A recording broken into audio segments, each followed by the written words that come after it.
ನಮಸ್ತೆ. 7 ಮಿನಿಟ್ಸ್ ಕ್ಲಾಸಸ್ಗೆ ಮತ್ತೆ ನಿಮಗೆಲ್ಲ ಸ್ವಾಗತ. ಈ ವಿಡಿಯೋದ ಉದ್ದೇಶ ಏನಂತ ಕೇಳಿದ್ರೆ, ಕ್ರೈಸ್ ಅಪ್ಲಿಕೇಶನ್ ಅಲ್ಲಿ ತುಂಬಾ ಎರರ್ ಬರ್ತಾ ಇದೆ ಅಥವಾ ಸಮಸ್ಯೆ ಬರ್ತಾ ಇದೆ ಅಂತ ತುಂಬಾ ಜನ ನನಗೆ ಕಮೆಂಟ್ ಯೂಟ್ಯೂಬ್ ಅಲ್ಲಿ ಮಾಡಿದ್ರಿ. ವಾಟ್ಸಪ್ ಅಲ್ಲಿ ಪರ್ಸನಲ್ ಆಗಿ ಮೆಸೇಜ್ ಕೂಡ ಮಾಡ್ತಾ ಇದ್ರಿ. ಸ್ವಲ್ಪ ಟೈಮ್ ಮೇಂಟೈನ್ ಮಾಡೋಕೆ ಆಗ್ತಿರ್ಲಿಲ್ಲ, ಹಾಗಾಗಿ ಅದ್ರ ಬಗ್ಗೆ ವಿಡಿಯೋ ಮಾಡ್ಲಿಕ್ಕೂ ಆಗಿರಲಿಲ್ಲ. ಒಂದನೇ ಪಾಯಿಂಟ್. ಸೆಕೆಂಡ್ ಪಾಯಿಂಟ್, ಯಾರಾದ್ರೂ ಅಪ್ಲೈ ಮಾಡಿ ಫೈನಲ್ ಆಗಿದ್ರೆ ಅವ್ರ ಜೊತೆ ಕಾಂಟ್ಯಾಕ್ಟ್ ಮಾಡಿ ಈ ರೀತಿ ಡಿಸ್ಕಷನ್ ಆದ್ಮೇಲೆ ವಿಡಿಯೋ ಮಾಡೋಣ ಅಂತ ವೇಟ್ ಮಾಡ್ತಾ ಇದ್ದೆ. ಬಟ್ ಆದ್ರೂ ಕೆಲವು ವಿಷಯ ಅರ್ಥ ಆಗಿದೆ, ಅದನ್ನ ನಿಮ್ಗೆ ಎಕ್ಸ್ಪ್ಲೇನ್ ಮಾಡ್ತೀನಿ ನಾನು. ಯಾವ ರೀತಿ ಅಪ್ಲಿಕೇಶನ್ ಹಾಕ್ಬೇಕು ಮತ್ತೆ ಏನೆಲ್ಲ ಎರರ್ ಬರುತ್ತೆ, ಅಷ್ಟಾದ್ಮೇಲೂ ಎರರ್ ಬಂದ್ರೆ ನೀವು ಏನ್ ಮಾಡ್ಬೇಕು ನೆಕ್ಸ್ಟ್ ಅನ್ನೋದನ್ನ ಈ ವಿಡಿಯೋದಲ್ಲಿ ನಿಮ್ಗೆ ಸ್ಮಾಲ್ ಆಗಿ ಹೇಳ್ತಾ ಇದ್ದೀನಿ.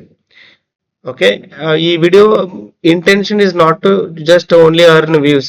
ಫ್ರಾಂಕ್ಲಿ ಹೇಳ್ಬಿಡ್ತೀನಿ, ನಾನು ಈ ವಿಡಿಯೋ ಮಾಡಿರೋ ಉದ್ದೇಶ ನಿಮ್ಮ ವ್ಯೂಸ್ ಅನ್ನ ಅರ್ನ್ ಮಾಡೋದಕ್ಕೆ ಮಾತ್ರ 100% ಅಲ್ಲ.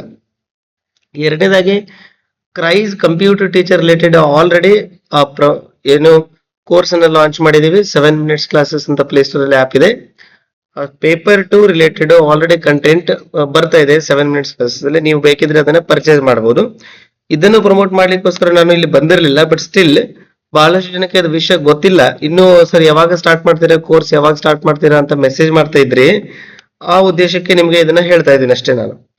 ಓಕೆ, 7 ಮಿನಿಟ್ಸ್ ಕ್ಲಾಸಸ್ ಅಂತ ಆಪ್ ಇದೆ, ಅಲ್ಲಿ ನೀವು ಡೌನ್ಲೋಡ್ ಮಾಡ್ಕೊಂಡ್ರೆ ಸ್ಕ್ರೋಲ್ ಡೌನ್ ಮಾಡಿದ್ರೆ ಕೆಳಗಡೆ ಕ್ರೈಸ್ ಅಂತ ಒಂದು ಥಂಬ್ನೇಲ್ ಸಿಗುತ್ತೆ. ನೀವು ಇಲ್ಲಿ ಬೈ ನೌ ಮೇಲೆ ಕ್ಲಿಕ್ ಮಾಡಿದ್ರೆ ತುಂಬಾ ಕಡಿಮೆ ಪ್ರೈಸ್ ಅಲ್ಲಿ ಕೋರ್ಸ್ ಲಾಂಚ್ ಆಗಿದೆ.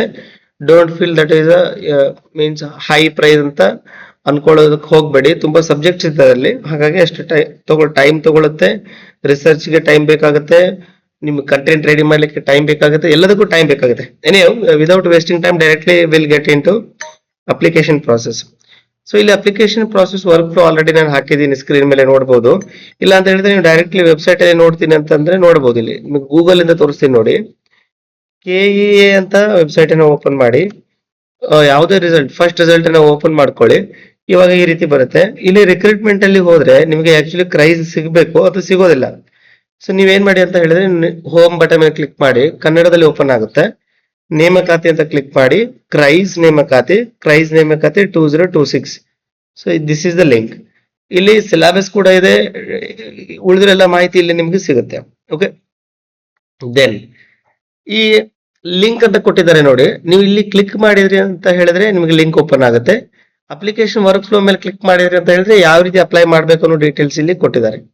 ಓಕೆ, ಲಾಗಿನ್ ಯಾವ ರೀತಿ ಆಗ್ಬೇಕು, ಡೀಟೇಲ್ಸ್ ಏನೇ ಆಡ್ ಮಾಡಬೇಕು ಎಲ್ಲವೂ ಕೊಟ್ಟಿದ್ದಾರೆ ಅವರು.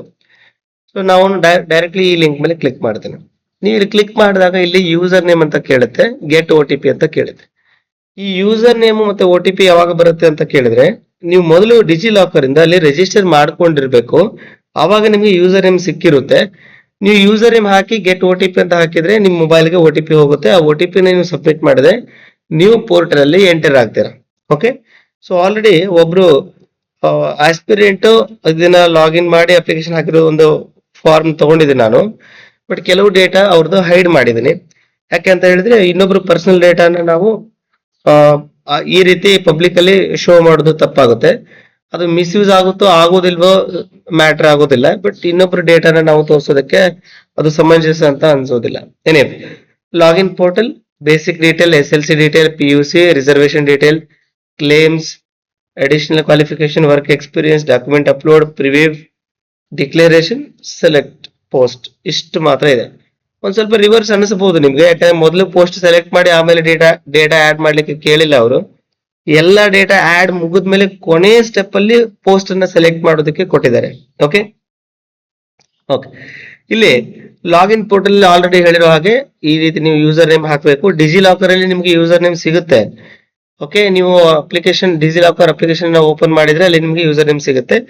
ಅಥವಾ ಮೊದಲು ರಿಜಿಸ್ಟರ್ ವಿತ್ ಡಿಜಿಲಾಕರ್ ಅಂತ ಮಾಡಿ ಅದೆಲ್ಲ ಸ್ಟೆಪ್ಸ್ ಕೇಳುತ್ತೆ, ಕಂಪ್ಲೀಟ್ ಮಾಡಿದ್ರಿ ಅಂತ ಹೇಳಿದ್ರೆ ನಿಮ್ಗೆ ಯೂಸರ್ ನೇಮ್ ಮೇಲ್ಗೆ ಬರುತ್ತೆ, ನಿಮ್ಗೆ ಇಮೇಲ್ಗೆ ಯೂಸರ್ ನೇಮ್ ಬರುತ್ತೆ.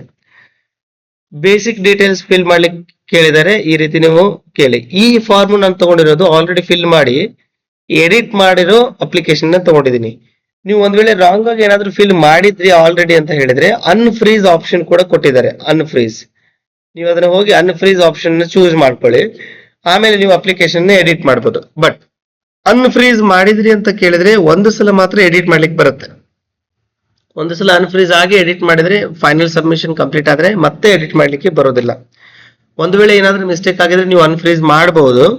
ಅನ್ಫ್ರೀಸ್ ಮಾಡಿದ್ಮೇಲೆ ಮತ್ತೆ ಫ್ರೀಸ್ ಮಾಡೋಕ್ಕಿಂತ ಮೊದಲು ತುಂಬಾ ಕೇರ್ಫುಲ್ ಆಗಿ ಎಲ್ಲಾ ಡೀಟೇಲ್ಸ್ ಅನ್ನ ನೋಡ್ಕೊಂಡೇ ಫಿಲ್ ಮಾಡಿ. ಸೊ ಆಮೇಲೆ ಫ್ರೀಸ್ ಮಾಡಿ ಅಥವಾ ಆಮೇಲೆ ಫೈನಲ್ ಸಬ್ಮಿಷನ್ಗೆ ಕೊಡಿ. ನೀವು ಒಂದು ಸಲ ಫೈನಲ್ ಸಬ್ಮಿಷನ್ಗೆ ಕೊಟ್ಟು ಅನ್ಫ್ರೀಸ್ ಮಾಡಿ ಎಡಿಟ್ ಮಾಡಿ ಮತ್ತೆ ಮಿಸ್ಟೇಕ್ ಮಾಡಿ ಫೈನಲ್ ಸಬ್ಮಿಟ್ ಮಾಡಿದ್ರೆ ಇನ್ನೊಂದ್ಸಲ ಎಡಿಟ್ ಮಾಡ್ಲಿಕ್ಕೆ ಚಾನ್ಸ್ ಕೊಡೋದಿಲ್ಲ. ಅನ್ಫ್ರೀಸ್ ಮಾಡೋದಕ್ಕೂ ಕೂಡ ನಿಮ್ಗೆ ರೀಸನ್ ಕೇಳುತ್ತೆ, ರೀಸನ್ ಅನ್ನ ಆಡ್ ಮಾಡಿ. ನೀವು ಪೋರ್ಟಲ್ ಲಾಗಿನ್ ಆದ್ಮೇಲೆ ಅನ್ಫ್ರೀಸ್ ಆಪ್ಷನ್ ಸಿಗುತ್ತೆ ಅಲ್ಲಿ ಕೆಳಗಡೆ ನೋಡಿ, ಆಡ್ ಮಾಡಿ ಯಾವ್ದಕ್ಕೋಸ್ಕರ ಅನ್ಫ್ರೀಸ್ ಮಾಡ್ತಾ ಇದ್ರಿ ಅಂತ ರೀಸನ್ ಕೇಳುತ್ತೆ, ಆಡ್ ಮಾಡಿ. ಬೇಸಿಕ್ ಉಳಿದ್ರೆ ಏನ್ ಕರೆಕ್ಷನ್ ಇದೆಯೋ ಕರೆಕ್ಷನ್ ಮಾಡ್ಕೊಳ್ಳಿ, ನಿಮಗೆ ಅಪ್ಲಿಕೇಶನ್ ಸಿಗುತ್ತೆ. ಈ ರೀತಿ ಫಿಲ್ ಮಾಡಿದಾಗ full name, gender, date of birth ಇವನ್ನೆಲ್ಲ ಫಿಲ್ ಮಾಡ್ಬೇಕಾಗುತ್ತೆ. ಓಕೆ, ಆಮೇಲೆ ನಿಮ್ದು ಫಸ್ಟ್ 10th ಕನ್ನಡ ಮೀಡಿಯಂ ಓದಿದಿರಾ, ಅಲ್ಟರ್ನೇಟ್ ಇಮೇಲ್ ಐಡಿ, ಈ ಡೀಟೇಲ್ಸ್ ಅನ್ನ ಹಾಕಿ. ನಿಮ್ದು alternate contact number, height, weight ಕೂಡ ಹಾಕ್ಬೇಕು. ಸೊ ಕನ್ನಡವನ್ನ ಓದಿ ಇದು ಕ್ವಶನ್ ಕೇಳುತ್ತೆ, ಇದನ್ನ ಎಸ್ ಆರ್ ನೋ ನಿಮ್ಗೆ ಯಾವ್ದು ಅಪ್ಲಿಕೇಬಲ್ ಆಗುತ್ತೋ ಅದನ್ನ ಸೆಲೆಕ್ಟ್ ಮಾಡಿ. ಈ SSLC ಡೀಟೇಲ್ಸ್ ಅಲ್ಲಿ ನಿಮ್ಮ SSLC ಡೇಟಾ ಹಾಕಿದ ತಕ್ಷಣ ಅಥವಾ ರಿಜಿಸ್ಟರ್ ನಂಬರ್ ಹಾಕಿದ ತಕ್ಷಣ ಆಟೋಮೆಟಿಕ್ ಡಿಜಿ ಲಾಕರ್ ಇಂದ ಡೇಟಾ ಫೆಚ್ ಆಗುತ್ತೆ. ನೀವು ಯಾವ್ದನ್ನು ಫಿಲ್ ಮಾಡ್ಲಿಕ್ಕೆ ಇಲ್ಲಿ ಇರೋದಿಲ್ಲ. ಇಲ್ಲಿ ಇಂಪಾರ್ಟೆಂಟ್ ಏನ್ ಹೇಳಕ್ ಹೋಗ್ತದೆ ಅಂತ ನಾನು ನಿಮ್ಗೆ, ಇಲ್ಲಿ ಸ್ಕೂಲ್ ಹೆಸರು ಏನಿದೆ ಅಲ್ವಾ, ಇಲ್ಲಿ ಒಂದು ಯಾವ್ದು ಸ್ಕೂಲ್ ತಗೊಂಡಿದ್ದೀನಿ ನಾನು. ಓಕೆ, ಈ ಸ್ಕೂಲ್ ಹೆಸರನ್ನ ನೀವು ಲೋವರ್ ಕೇಸ್ ಲೆಟರ್ ಅಲ್ಲಿ ಟೈಪ್ ಮಾಡಿ. ಕೆಲವರು ಲೋವರ್ ಕೇಸ್ ಲೆಟರ್ ಅಲ್ಲಿ ಟೈಪ್ ಮಾಡಿ ಚೆಕ್ ಮಾಡಿರೋದ್ರಿಂದ ಓಕೆ ಆಗಿರೋದ್ರಿಂದ ಹೇಳ್ತಾ ಇದ್ದೀನಿ ನಾನು. ಲೋವರ್ ಕೇಸ್ ಲೆಟರ್ ಅಲ್ಲಿ ಟೈಪ್ ಮಾಡಿ. ಯಾವುದೇ ಸ್ಪೆಷಲ್ ಸಿಂಬಲ್ಸ್, ಸ್ಪೆಷಲ್ ಕ್ಯಾರೆಕ್ಟರ್ಸ್ ನ ಯೂಸ್ ಮಾಡಬೇಡ್ರಿ. ಸ್ಪೆಷಲ್ ಕ್ಯಾರೆಕ್ಟರ್ಸ್ ಅಂದ್ರೆ ಹ್ಯಾಶ್, @ ಕಾಮಾ, ಎಕ್ಸ್ಕ್ಲಾಮೇಟರಿ ಇವ್ ಯಾವ್ದನ್ನು ಯೂಸ್ ಮಾಡದೆ ಸ್ಪೆಷಲ್ ಕ್ಯಾರೆಕ್ಟರ್ ನ ಯೂಸ್ ಮಾಡದೆ ಲೋವರ್ ಕೇಸ್ ಲೆಟರ್ ನ ಯೂಸ್ ಮಾಡಿ ಡೇಟಾನ ಫಿಲ್ ಮಾಡಿ. ಕಾಲೇಜ್ ನೇಮ್ ಅಥವಾ ಸ್ಕೂಲ್ ನೇಮ್. ನಿಮ್ ಮಾರ್ಕ್ಸ್ ಎಲ್ಲ ಬಂದಿರುತ್ತೆ, ನೆಕ್ಸ್ಟ್ ಅಂತ ಕ್ಲಿಕ್ ಮಾಡಬೇಕು. ಆಮೇಲೆ PUC ಡೀಟೇಲ್ಸ್. ಕೆಲವ್ರದ್ದು PUC ಡೀಟೇಲ್ ತಾನಾಗೆ ಫೆಚ್ ಆಗುತ್ತೆ, ಕೆಲವರು ಮ್ಯಾನ್ಯುವಲ್ ಆಗಿ ಎಂಟ್ರಿ ಮಾಡಬೇಕಾಗುತ್ತೆ. ನೀವು ಎಂಟ್ರಿ ಮಾಡಿ, ಅದನ್ನ ತೊಂದರೆ ಇಲ್ಲ. ಸೊ ಮತ್ತೆ ಸ್ಕೂಲ್ ನೇಮ್ ಅಥವಾ ಕಾಲೇಜ್ ನೇಮ್ ಬಂದಾಗ ಇದನ್ನ ಅಗೇನ್ ನೀವೇನ್ ಮಾಡಿ ಅಂತ ಹೇಳಿದ್ರೆ ಲೋವರ್ ಕೇಸ್ ಲೆಟರ್ ಅಲ್ಲಿ ಟೈಪ್ ಮಾಡ್ಕೋಬೇಕಾಗತ್ತೆ, lower case letter. Okay, then ಈಗ ಮಾರ್ಕ್ಸ್ ಡೀಟೇಲ್ಸ್ ಎಲ್ಲ ಫಿಲ್ ಮಾಡಿ ಕ್ಲಿಕ್ ನೆಕ್ಸ್ಟ್ ಮಾಡ್ಕೊಳ್ಬಿಡಿ, ಮುಗೀತು. ರಿಸರ್ವೇಶನ್ ಡೀಟೇಲ್ಸ್ ಅಲ್ಲಿ ನಿಮಗೆ ಯಾವ್ದು ರಿಸರ್ವೇಶನ್ ಅಪ್ಲಿಕೇಬಲ್ ಆಗುತ್ತೋ, ಕ್ಯಾಟಗರಿ ರಿಸರ್ವೇಶನ್ ಇರ್ಬೋದು, ಯಾವ್ದು ರಿಸರ್ವೇಶನ್ ಇರಲಿ, SC ST category 1 whatever the reservation you belongs to, you have to fill the details along with RD number. ನೀವು ಅಲ್ಲಿ RD ನಂಬರ್ ಹಾಕಿದ್ರೆ ಆಟೋಮೆಟಿಕ್ ರಿಸರ್ವೇಶನ್ ಡೀಟೇಲ್ಸ್ ಅನ್ನ ಅದು ತಗೊಳುತ್ತೆ. ಓಕೆ, ನೀವು RD ನಂಬರ್ ಅನ್ನ ಆಡ್ ಮಾಡಬೇಕಾಗುತ್ತೆ. ಇದನ್ನೆಲ್ಲ ಸೆಲೆಕ್ಟ್ ಮಾಡಿ. ನೀವು HK ನಾನ್ HK ಯಾವ್ದು ಬರುತ್ತೆ ನೋಡಿ.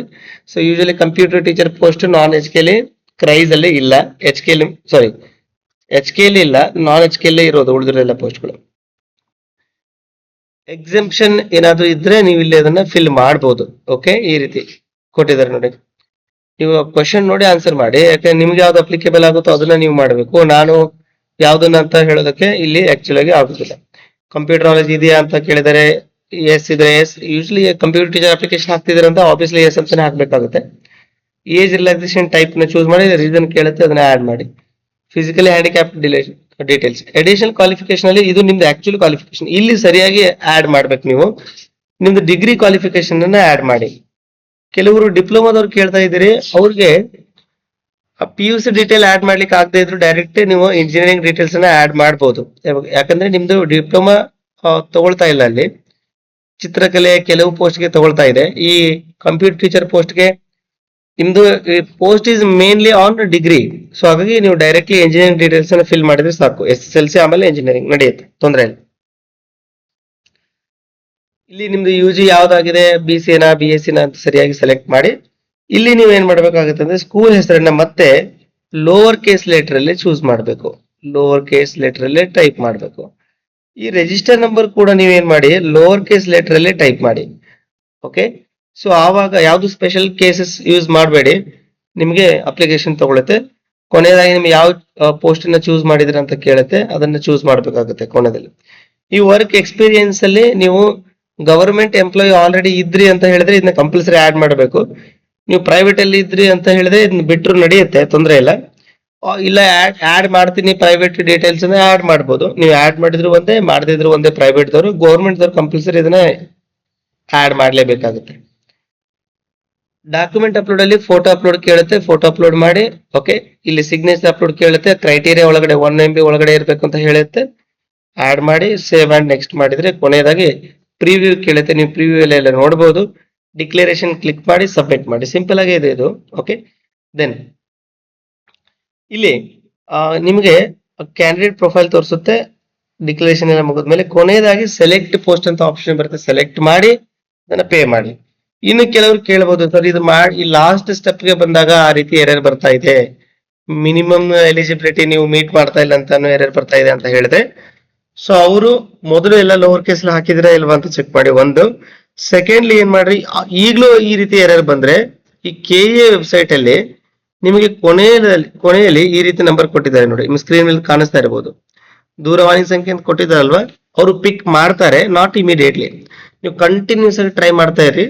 ಸಾಧ್ಯ ಆದಷ್ಟು ಕಂಪ್ಯೂಟರ್ ಮುಂದೆ ಕೂತಾಗ ಟ್ರೈ ಮಾಡಿದ್ರಿ ಅಂತ ಹೇಳಿದ್ರೆ ಅವರು ನಿಮ್ಗೆ ರಿಮೋಟ್ ಲೊಕೇಶನ್ ಅಥವಾ ರಿಮೋಟ್ ಡೇಟಾ ತಗೊಂಡು ನಿಮ್ಗೆ ಏನ್ ಮಾಡ್ತಾರೆ, ರಿಮೋಟ್ ಎಕ್ಸೆಸ್ ತಗೊಂಡು ನಿಮ್ಗೆ ಅವರ ಅಪ್ಲಿಕೇಶನ್ ಹಾಕ್ಲಿಕ್ಕೆ ಟ್ರೈ ಮಾಡ್ತಾರೆ. ಅವರು ಹೆಲ್ಪ್ ಮಾಡೇ ಮಾಡ್ತಾರೆ.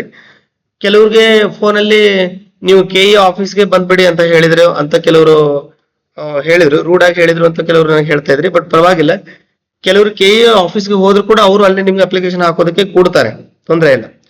ಇಲ್ಲಾಂದ್ರೆ ನೀವೇನ್ ಮಾಡ್ರಿ, ಈ ನಂಬರ್ಗೆ ಫೋನ್ ಮಾಡಿ ಲ್ಯಾಪ್ಟಾಪ್ ಮುಂದೆ ಕೂತಾಗ ಕಾಲ್ ಮಾಡಿ, ಕಂಟಿನ್ಯೂಸ್ ಕಾಲ್ ಮಾಡ್ತಾ ಇರಿ. ವೇಟಿಂಗ್ ಅಲ್ಲಿ ಬೀಳುತ್ತೆ, ಕ್ಯೂ ಅಲ್ಲಿ ವೇಟ್ ಮಾಡ್ಬೇಕಾಗತ್ತೆ.